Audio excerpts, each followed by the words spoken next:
I'm here to urge the city to consider making protected bike paths. This is a protected bike path. So you'll see that there is a raised median. It prevents cars from swerving onto the bike lane. Protected bike paths reduce injury by 90%. And this is according to the American Journal of Public Health. This is not my opinion. And this is not a protected bike path. So this is what you typically see in Corpus Christi. There's paint on the road and people have actually died here. I want you to think of all the people who do not have access to cars. Teenagers who are trying to get to a job, seniors, people who want to exercise, people who don't have access to a driver's license for medical reasons, legal reasons. And then there are lower income people, people who are essential workers, minimum wage earners. They cannot afford a car. It's just impossible. The rising cost of gas, the rising cost of repairs, inflation. And if we had a protected bike path, you're providing a free way to get around. Transportation needs to be accessible to everybody. So when I heard about this Reconnecting Communities pilot grant application, this is a $1 billion federal funding program.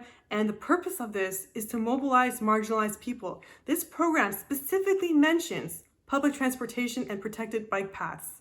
This program is about helping lower income people, the people who don't have access to other neighborhoods, the people who are left out. This is what this program is for. And when I looked at the application that you guys have, there's no mention of protected bike paths at all, nothing. And whenever I speak to a city council member or someone in the city, they always say, oh, we can't have protected bike paths because of the cost. Okay, well, here's a program, $1 billion program, and you filled out this application and there is no mention of protected bike paths. So the cost isn't the problem. The money is there. Why didn't you mention protected bike paths?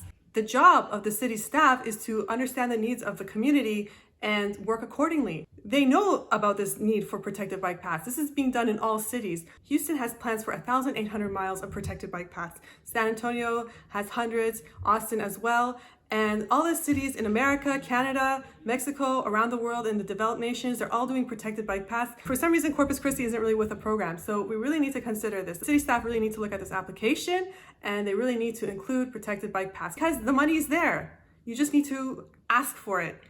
And I want the city council members to ask why they didn't include it. 1 in 3 Americans own a bike. This isn't a hobby. This is a way people get to places. This is a way people exercise. According to the CDC, you need to exercise like 30 minutes a day, at least 5 times a week. So please consider protected bike paths, especially when the funding is there.